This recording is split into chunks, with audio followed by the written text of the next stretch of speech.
Como o Alex disse, meu nome é Bruno, tá? Eu trabalho aqui no Múltiplos com as disciplinas de Arquitetura de Computadores e Segurança da Informação, tá? Para quem não me conhece, no iniciozinho de toda a apostila que eu faço, tem o meu e-mail, vocês podem tirar dúvida à vontade, pode mandar e-mail, solicitar material, tá? Mandar questão que você tenha tido alguma dúvida, tenha feito em casa ou tenha feito algum concurso, você pode mandar, fica à vontade. Aqui a gente tem um canal muito direto com os alunos e a gente está sempre à disposição para tentar ajudar, tá ok? Então assim, uma coisa importante que o Alex inclusive falou é que a vaga dos concursos ela não está na mão de quem normalmente é mais inteligente ou estudou nessa ou naquela faculdade. Normalmente ela está na mão de quem tem disciplina. O grande segredo para passar em concurso é disciplina. Se você tiver disciplina, se você participar das aulas, questionar, perguntar, estudar em casa, teve a aula aqui, chegou em casa, fez as questões, buscou mais questões sobre esse assunto, trabalhou bastante, pode ter certeza que você vai colher algum fruto muito rapidamente, tá legal? Mas é importante ter a disciplina,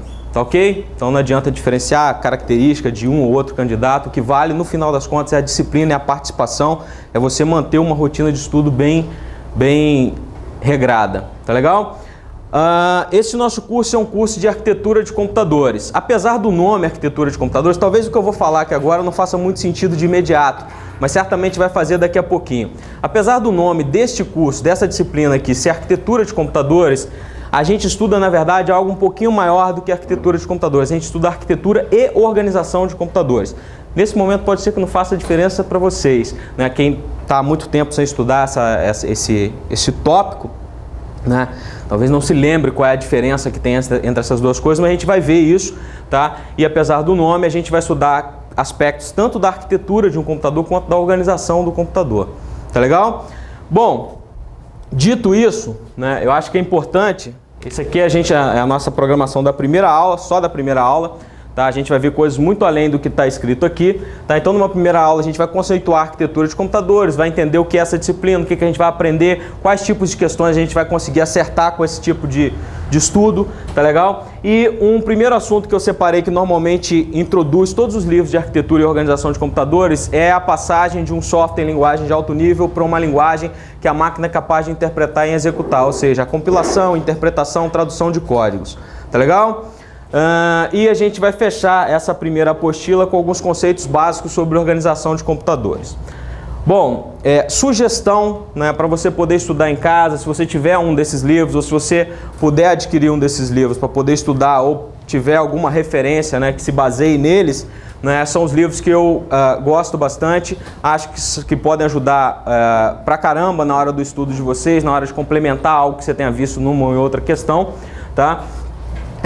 Você não precisa ler do início ao fim nenhum deles, né? Eu acho que não é novidade para quem está aqui, imagino que não seja para quem está em casa também, que na hora que você está estudando para o concurso, não é mais aquela hora de você pegar um livro de 800 páginas e começar a ler como um livro de cabeceira da primeira à última página, não dá mais tempo de fazer isso, certo? Então você tem que começar a ser mais objetivo no seu estudo, tentar perceber e captar do que o professor fala aqui, de quais são os assuntos que normalmente caem realmente nas provas, se aprofundar neles e toda vez que você fizer uma questão, né, o grande segredo é fazer bastante questão, fazer bastante exercício, treinar bastante. Toda vez que você perceber que algum assunto de uma determinada questão não está mais sob o seu domínio, é a hora de você recorrer ao livro e estudar um pouquinho mais sobre aquele assunto, tá legal? Esse livro aqui é de um dos grandes nomes, na verdade, dois grandes nomes da área de arquitetura de computadores. Esses dois caras participaram da história da arquitetura de computadores, né? É o livro do Patterson, tá? O Patterson, para quem não sabe, escreveu um dos primeiros artigos sobre RAID. Conhecem RAID, não conhece? Né? A rede de discos redundante para você poder fazer ali uma tolerância à falha ou aumentar desempenho de um sistema de armazenamento, né? Então eles praticamente criaram, né, a ideia do RAID. Foram eles que também introduziram o conceito da arquitetura RISC, que é uma coisa que a gente ainda vai estudar, que cai bastante em prova também. Tá? Mas esse livro aqui especificamente, ele é um livro para você se aprofundar mais na parte de arquitetura de computadores. Ele não é necessariamente, é um excelente livro, mas ele não é necessariamente o mais indicado para você estudar para o concurso. Tá? Tô botando como referência só para você, se algum dia você se interessar mais pela matéria, quiser se aprofundar mais, né? Esse é um excelente livro. Só que essa abordagem, como o próprio nome diz, ele é mais quantitativa, ele está mais preocupado em desempenho, né, em melhorar a capacidade de processamento e outras coisas mais. Tá? Agora, o que realmente é bom para você estudar, para você se guiar e fazer uma boa prova. Mesmos autores, só muda o nome do livro e o conteúdo, obviamente. Organização e projeto, né, de computadores. Os mesmos autores, esse é um livro mais voltado para você entender a parte organizacional do computador, você entender, né, como é que esse sistema todo, né, o código de um desenvolvedor interage com todo esse sistema de hardware. Então é um excelente livro para fonte de consulta. Esse livro é muito bom também, do William Stallings, né, Arquitetura de Computadores. O bom desse livro é que ele é muito objetivo, ele vai muito direto ao ponto. Então, por exemplo, o capítulo dele que ele fala sobre RAID é sensacional, ele vai muito direto ao ponto, ele resolve a questão com muita facilidade e você já sai ali com alguns poucos minutos, você já sai entendendo bastante daquele tópico que você estudou. E eu não posso deixar de citar os livros do Tannenbaum. Esse livro aqui é o de organização de computadores que o Tannenbaum tem. Por que eu tenho que citar os livros do Tannenbaum? Porque as bancas usam bastante, né? O livro de redes dele, o livro de organização de computadores, sistemas operacionais, as bancas gostam muito dos livros do Tannenbaum. Boa parte delas usa bastante como referência. Então, assim, independente de ser ou não a melhor opção, o melhor livro, se você tem ele em casa, vale a pena estudar, porque as bancas costumam tirar muita questão dali. Tá legal? Tá ok? Bom, como é que é a montagem desse nosso curso de arquitetura de computadores? É um curso de 24 horas, então é um curso, comparado com alguns outros, como rede de computadores, por exemplo, é um curso mais enxutinho, tá? Não porque a disciplina seja pequena, mas é porque os tópicos que caem em questões de concurso normalmente são muito bem definidos, as bancas são muito objetivas quando normalmente fazem questões de arquitetura de computadores, não ficam variando e cobrando cada hora uma nota de rodapé de um livro diferente, tá legal? E dentro desse curso, o que a gente vai estudar está bem focado em sistemas de numeração, ou seja, como representar números, né, as bases, base 2, base hexa, base decimal e etc. Aritmética computacional e álgebra booleana. Ok? Vamos pensar bem lá em baixo nível, como é que o computador, né, interpreta os números e faz cálculos com eles. Depois a gente vai estudar também uma parte que é mais de organização de computadores, que é, né, a hierarquia de memória, conceitos de unidade de processamento, o que tem dentro de um processador, dentro de uma unidade de processamento, quais são os componentes que tem ali dentro, como é que eles interagem, como é que o cálculo é feito, tá certo? E dispositivos de entrada e saída, ou seja, né, os dispositivos que fazem com que eu possa falar com, né, o ambiente externo. A organização é essa aqui, a gente vai começar com alguns conceitos básicos hoje, praticamente falando mais sobre compilação, ou seja, a interface entre o hardware e o software, tá legal? Depois sistemas de numeração, aritmética binária e álgebra booleana, hierarquia de memória, unidade central de processamento, CPU ou UCP, né? E entrada e saída. Dispositivo de entrada e saída é o que a gente vai usar para concluir o nosso curso. Tá legal? Alguma pergunta antes da gente começar? Nenhuma? Volto. Boa noite, primeiro. Vai lá. Boa noite, Sérgio. Seja bem-vindo. Muito prazer, de novo. E aí, qual é a pergunta? Não, eu não tinha visto. Tá ok? Tranquilo? Uma observação? Tá tudo observado? Tá ok. Bom, se vocês não têm mais perguntas além da do Sérgio, eu tenho várias, né? Eu gosto bastante de todo curso que eu começo responder essas mesmas 5 perguntas que estão ali. Por quê? Porque é muito frustrante quando você começa a fazer um curso, executa esse curso, participa dele, termina o curso sem saber muito bem o que você fez e né, qual era o objetivo de você ter feito aquele curso. Então o objetivo dessas perguntas é você entender a disciplina, do que trata, você entender o que você precisa aprender nessa disciplina e você captar quais são os desafios da disciplina e que você vai ter na hora de estudar essa disciplina. Tá legal? Primeira pergunta é: o que é arquitetura de computadores? Alguém sabe responder essa pergunta? Especificamente arquitetura de computadores. Não precisa ficar com vergonha, tá? Ninguém precisa ficar com vergonha. Quanto mais participar, melhor. A hora de errar, de falar alguma coisa que está fora do contexto é agora. Na hora da prova é que não pode. Agora tem que falar. Alguém se arrisca? Não? Nada? Hã? A estruturação sistêmica computacional. A estruturação sistêmica computacional. O que acontece?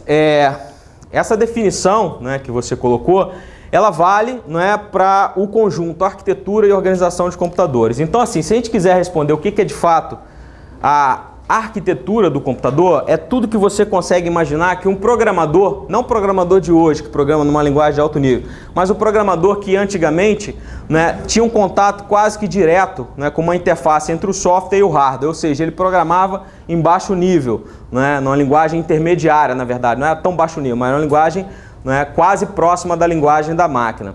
Então, nesse momento, o projetista de computador, né, o cara que ia projetar, que ia, né, estruturar a arquitetura de um computador, ele tinha que pensar em qual é a língua que essa máquina ia falar, ou seja, quais são as instruções, uma palavra mágica que a gente vai usar aqui durante o curso, são as instruções. Um programa nada mais é do que uma sequência de instruções, correto? E o que o computador executa nada mais é do que essa sequência de instruções. É o que ele faz, cálculos, instrução por instrução, tá legal? E a língua que uma máquina fala, ou seja, o conjunto de instruções que aquela máquina é capaz de entender e executar, é o que a gente chama, na verdade, do modelo do conjunto de instruções e que durante muito tempo foi chamado de arquitetura do conjunto de instruções e que até hoje, né, em alguns cenários, por muitos autores, a gente chama de arquitetura de computadores. Ou seja, o que é de fato a arquitetura de um computador? É tudo aquilo que um programador vê e precisa ver para poder desenvolver o seu software. Ou seja, o conjunto de instruções, o que é o conjunto de instruções? A língua que a máquina é capaz de falar, quais instruções a máquina aceita, né, e que ela pode executar em nome, né, do programador na hora que ele desenvolve o software dele. E alguns outros itens que também têm relação com esse conjunto de instruções, como por exemplo o modo de endereçamento. Uma instrução, quando ela vai ser executada, tem uma instrução para somar dois valores, né? E aí, onde é que estão esses valores? Esses valores estão lá na memória principal, estão dentro de um registrador, estão dentro da própria instrução. Isso também tem a ver com a arquitetura do conjunto de instruções, ou seja, com a arquitetura de computadores. Então, a arquitetura de computadores é o que está sob a visão de um desenvolvedor, o que ele precisa perceber para poder programar. Perfeito? Essa é a definição de arquitetura de computador. Onde é que entra a organização de computadores para complementar esse cenário? A arquitetura em si vai definir tudo que é feito daí em diante para que um computador seja construído, montado e possa executar instruções. Ou seja, onde entra a organização de computadores? Nos componentes que vão montar essa máquina que é capaz de executar essas instruções, ou seja, a memória, a CPU, né, a unidade de armazenamento que vão permitir você guardar temporariamente, né, enquanto for necessário armazenar aquele programa, né, ou de forma definitiva, se for o caso, tá legal? Então, do que trata a organização de computadores? Dos componentes que se interligam e se falam para poder suportar, né, as instruções que aquela arquitetura oferece. Perfeito? Então, arquitetura, organização de computadores. Os dois andam juntinhos porque, né, obviamente, a arquitetura ela define como vai ser a organização e a organização sustenta a arquitetura que foi definida. Tá legal? Tá ok? Pergunta, eu preciso entender essa diferença na hora da prova? Não. É importante você entender agora para a gente poder fazer um bom curso. Tá? Na hora da prova, muito dificilmente você vai ter que confrontar essas duas coisas. Você vai ver as duas coisas como quase uma só. Tá legal? Ok? Acho que a arquitetura de sistema também é o do Lúcio, assim, que eu estou... Mas aí é mais do ponto de vista de software. Aqui a gente está mais focado, né, em o que o hardware é capaz de entender, o que o hardware é capaz de interpretar e executar. Né? O software está numa camada mais acima. A arquitetura do software, como é que ele trabalha, como é que ele vai executar, né, as coisas que ele foi proposto a executar, estão numa camada mais acima. Acima, inclusive, do sistema operacional. Sim, tem arquitetura de sistemas, vários modelos. Acho que o Lúcio já deu essa... Isso, né? Porque ele, né? Ele fala qual a disciplina dele que ele falou sobre isso? Engenharia de software. Engenharia de software. Então, você precisa, né, conhecer, né, os modelos que você pode colocar em prática para poder arquiteturar um software, né, para ganhar o máximo desempenho, flexibilidade, escalabilidade em relação àquele software. Tem vários modelos propostos, cada um traz sua vantagem num determinado cenário. Né? Ele deve ter muito bem falado ou explicado para vocês. Mas aqui a gente está interessado no nível mais baixo, estamos interessados ali na camada, exatamente no limiar entre o software e o hardware. Na hora que o sistema operacional começa a traduzir, né, as instruções que ele tem que passar, ou do software que ele tem que executar ou escalonar, para, né, as instruções que o hardware vai ser capaz de entender. Tá legal? Nós estamos ali no limiar, naquela camadinha ali. Tá ok? Bom, então, né, o que é visível para um programador, ou seja, o que faz parte da arquitetura de um computador, os tipos de instruções que a arquitetura suporta, quais são as instruções que ela trabalha, o tamanho das estruturas de dados e quais operações podem ser executadas com essas estruturas de dados, modos de endereçamento, um tópico bem importante da disciplina de arquitetura de computadores, como endereçar os operandos de uma instrução, os valores que vão ser usados na instrução, onde é que eles estão, como localizar, tá legal? Isso aqui é um item bacana porque assim, muita gente se esquece de recordar ele. O cara estuda processador, estuda uma ou outra coisa sobre memória e esquece de estudar modo de endereçamento. E é fácil, é a hora de você acertar a questão, cai bastante e é o diferencial na hora de você ganhar um pontinho em relação ao seu candidato, que muito provavelmente vai esquecer de estudar esse tópico, tá ok? E para fechar, né, as formas de endereçamento e comunicação com os dispositivos de entrada e saída. As arquiteturas definem diferentes formas de fazer essa comunicação. E do ponto de vista de organização, o que é uma organização de computadores? É a construção e interação entre as unidades operacionais dentro de uma arquitetura, dentro de um computador. Ou seja, né, a unidade de processamento, memória, os barramentos que interligam todos esses componentes, né, tudo isso tem a ver com a organização de computadores. Alguma dúvida até aqui? Tranquilo? Bom, por quê? Segunda pergunta, por que estudar arquitetura e organização de computadores? Daqui para frente, eu já diferenciei arquitetura e organização, correto? Daqui para frente nós vamos pensar no bolo todo junto, né? Eventualmente eu vou dar a diferença entre as coisas, mas daqui para frente eu falei arquitetura, vamos pensar na arquitetura e na organização do computador, tudo junto, ok? Então, por que eu vou estudar arquitetura de computadores? Porque eu preciso entender, né? E na hora da prova eu preciso, né, responder as questões, provando que eu sei como é que as instruções são executadas desde o momento que elas são carregadas da memória, trabalhadas pelo processador e que o resultado retorna à memória ou algum dispositivo externo para poder ser armazenado. E como é que alguém que está do lado de fora consegue interagir com todo esse sistema. Tá legal? Ok? É por isso que a gente estuda isso aí. Como é que a gente vai, né? Como é que um computador funciona, como é que a arquitetura de um computador é projetada, montada e o que eu preciso saber para poder entender esse how-to ali da arquitetura. Bom, o computador ele executa instruções de um conjunto bem definido. Você já deve ter percebido que quando você compra um processador, né, está escrito lá, arquitetura baseada em x64, x86, MIPS, ARM, enfim, tem uma série de conjuntos de instruções diferenciados que, quando você compra o processador, ele vai definir exatamente como vai funcionar uma série de outros componentes na sua máquina, tá? Porque o conjunto de instruções que ele vai trabalhar vai ser o que vai definir, né, qual o sistema operacional que você vai usar, né, como é que o sistema operacional vai falar com aquele processador e outras coisas mais. Tá? A gente precisa entender também como é que as instruções são localizadas, carregadas e decodificadas pela unidade de controle, que a gente vai entender o que é, e como é que elas são executadas pela unidade lógica aritmética. Esses nomezinhos estão começando a aparecer de novo na cabeça de vocês? A da época da graduação, né? A LU, ULA, né? Enfim, é mais ou menos nessa linha aí que a gente vai trabalhar. Tá ok? Bom, quando é que eu preciso, né, me preocupar com a arquitetura de um computador, com a organização de um computador? Quando surge a necessidade de fazer cálculos complexos, né, ou até de forma repetitiva. Quando é que começou a surgir, né, a necessidade de fazer cálculos realmente complexos? Né, há muito tempo atrás, quando os primeiros problemas, na verdade, muitos problemas matemáticos foram resolvidos na munheca, né, no cálculo, mas outros problemas que eram muito grandes precisaram de uma automatização para poder tentar resolver esse problema de uma forma mais eficiente. Foi o que aconteceu, por exemplo, vocês já viram aquele filme, O Jogo da Imitação, Imitation Game? Né? Ele conta a história de Alan Turing, né, um dos grandes nomes da computação, e aquele filme ele conta a história de um momento da computação, um momento, na verdade, de toda a história da humanidade, que foi um diferencial tanto para a computação quanto para a segurança da informação e várias outras disciplinas de TI. Tá? Qual era o problema? Naquela época os alemães, né, a gente estava num momento de guerra mundial e os alemães eles tinham uma máquina chamada Enigma. Né? A máquina Enigma era uma máquina de criptografia, uma máquina que codificava dados, os alemães transmitiam e só quem tinha o código de decodificação conseguia com uma outra máquina Enigma decodificar a mensagem. Certo? Então, os inimigos lá dos alemães, na época, né, se juntaram e montaram um grupo de matemáticos para tentar quebrar a codificação da máquina Enigma. Só que a máquina Enigma, né, ela tinha um algoritmo de codificação, um algoritmo de criptografia, e tinha um código que era inserido para poder dar entrada nesse algoritmo de criptografia e diferenciar, né, que era na verdade o segredo, né, era a chave daquele processo de criptografia. E esse segredo era mudado toda noite. Então os matemáticos passavam o dia tentando decodificar a máquina, quando chegavam no final do dia a chave era trocada e todo o trabalho era perdido. Aí o Turing pegou e falou assim, não, peraí, vamos fazer uma coisa diferente. Vamos construir uma máquina para poder fazer esse cálculo para a gente. Foi aí que ele criou uma das primeiras máquinas, né, uma foto de uma imitação dela aqui, né, a máquina bomba do Turing. Ele criou uma das primeiras máquinas que utilizam o conceito de von Neumann. Já ouviram falar de arquitetura de von Neumann?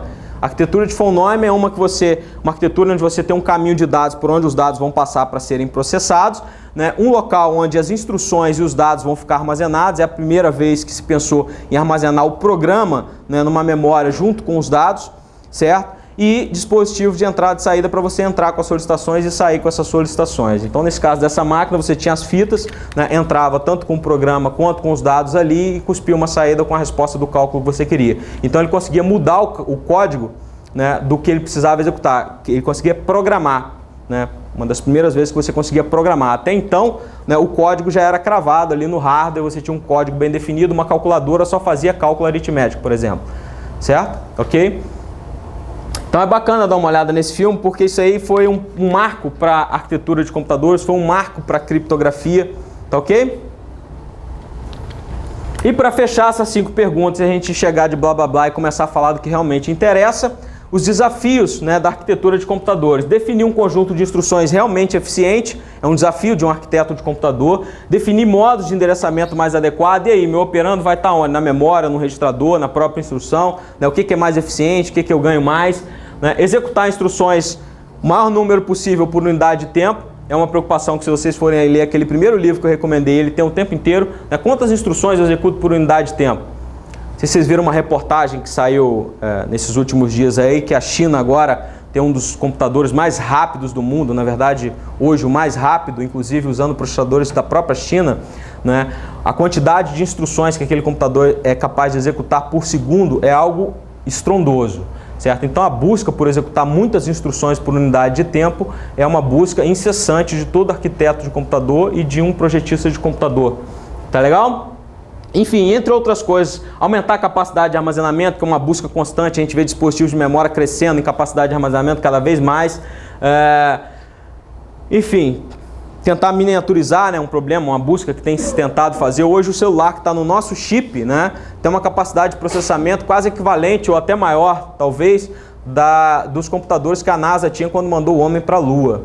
Né? Então, assim, a miniaturização, né, naquela época esse computador era imenso. Enfim.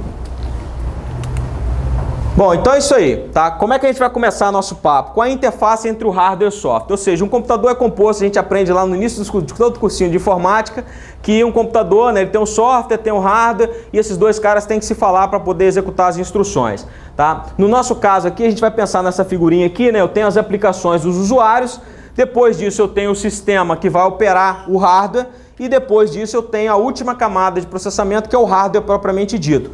O nosso interesse está aqui, ó, nessa interface entre o hardware e o software. Ou seja, na hora que eu pego o meu software e realmente entrego para o hardware e falo assim, e aí, executa esse negócio, bota isso para funcionar. Tá legal?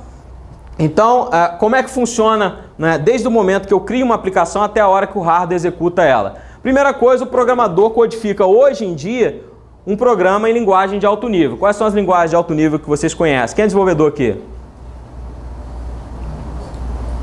E aí? Quais são as linguagens de alto nível que vocês usam aí?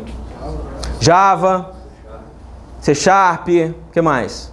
C, C++, né? Enfim, tudo isso é linguagem de alto nível. O que quer dizer uma linguagem de alto nível? É uma linguagem que você usa, né, que você monta, né, o seu código de uma forma facilmente organizável para sua mente, que é de um ser humano, certo? Só que para o computador, na hora que ele vai executar de fato, muita coisa do que tem ali não faz muito sentido. Então algo precisa traduzir essa linguagem de alto nível, onde você fica falando palavras do seu dia a dia como if, then, else, while ou coisas do tipo, né? Alguém precisa traduzir isso para algo que o computador realmente entenda, tá? Então quem é esse alguém? Esse alguém normalmente é um interpretador ou um compilador que vai fazer a tradução dessa linguagem de alto nível a algo de mais baixo nível que a arquitetura realmente é capaz de montar e executar. Tá legal? Então eu preciso pegar esse código em alto nível e de alguma maneira levar para uma linguagem de baixo nível que a gente normalmente chama de assembly, linguagem de montagem. Já viram algo em assembly? Né? Aquelas instruções mais simples, né? ADD alguma coisa com outra, né? Move alguma coisa para outro lugar. Enfim, são instruções que estão próximas ali do que a máquina é capaz de executar, definem o conjunto de instruções, mas ainda não são o que a máquina executa, porque a máquina, na verdade, ela não executa nada que tenha letra, ela executa bits, correto? Então eu tenho que traduzir essas instruções para códigos binários que a máquina, enfim, vai executar.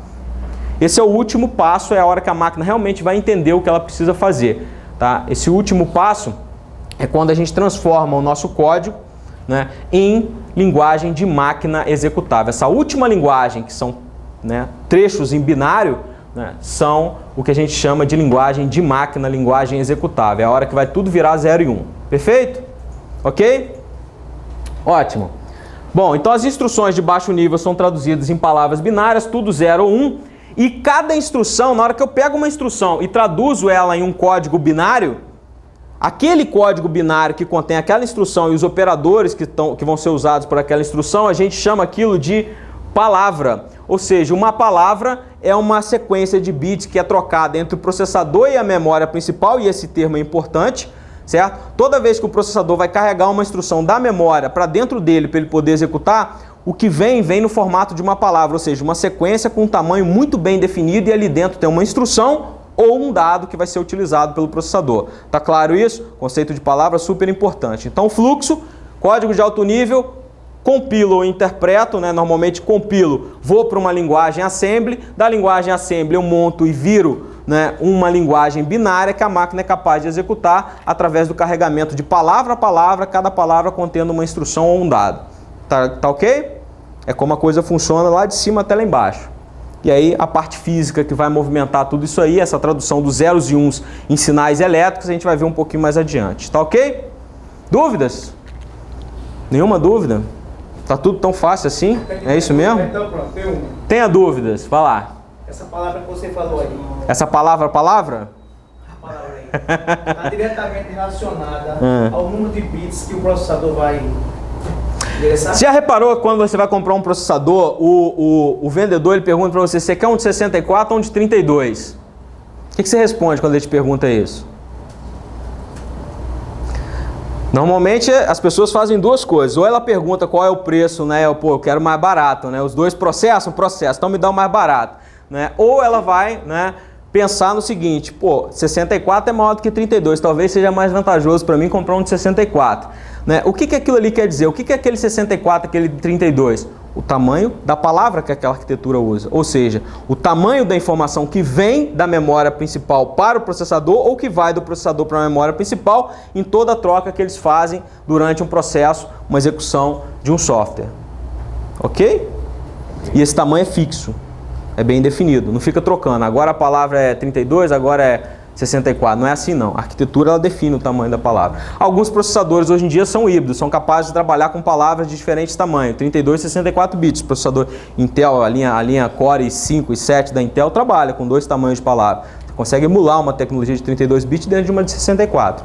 Tá legal? Mas aí é um outro papo, um papo muito mais profundo do que esse aqui que a gente está tendo agora. Acho que já faz tempo que eu aprendi isso, mas isso tem uma coisa relacionada com CISC e RISC? Tem. 32 e 64? Tem. Não, o 32 e 64 em si, não necessariamente. Né? Eu posso ter arquiteturas, tanto RISC quanto CISC, com tamanhos de palavras diferenciados.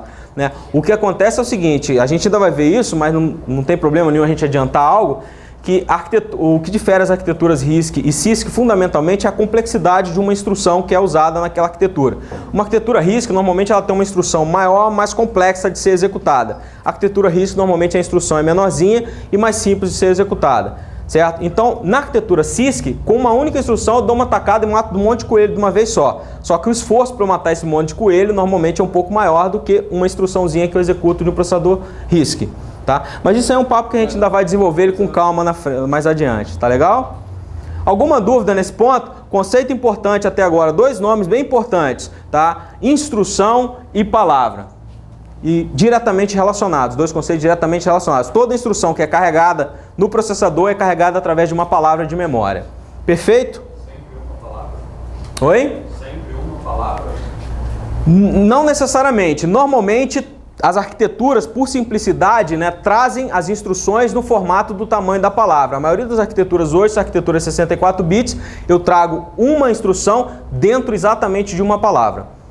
Tá legal? Uma arquitetura que trouxesse, né, houve uma discussão lá, inclusive no início, né, lá na década de 70, né, um pouco depois que esses primeiros supercomputadores foram criados, sobre, poxa, por que essa limitação de ficar trazendo palavra por palavra, executando coisa por coisa? Essa discussão evoluiu, foram aparecendo arquiteturas alternativas à arquitetura de von Neumann, que essa arquitetura de von Neumann é aquela, trago uma instrução, executo, trago de volta o resultado para a memória, trago outra instrução. As arquiteturas foram evoluindo e as pessoas começaram a se perguntar por que não trazer mais palavras, né, numa mesma unidade de tempo. Aí começaram a aparecer as arquiteturas de Harvard modificado, que são coisas que a gente ainda vai falar. Né? Você ter memórias diferenciadas para instrução, para dados, ao mesmo tempo que você carrega uma instrução, você já vai predizendo outra, certo? Então aí você consegue trazer mais de uma palavra por vez ao processador, mas você tem que ter canais separados, tem que ter uma arquitetura mais bem definida. Tá legal?